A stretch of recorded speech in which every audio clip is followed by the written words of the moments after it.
Now I'm going to show you exercises for snoring.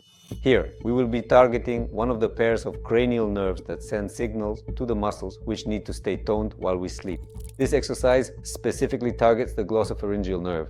So we place a finger on the angle of the lower jaw and literally about a centimeter from it, we feel for this muscle. This muscle is called the sternocleidomastoid. We need to go along the front edge of the sternocleidomastoid muscle, right here at the level of the angle of our lower jaw, and use your finger to reach behind the muscle like this and perform these kinds of movements. And you need to do this simultaneously on both sides.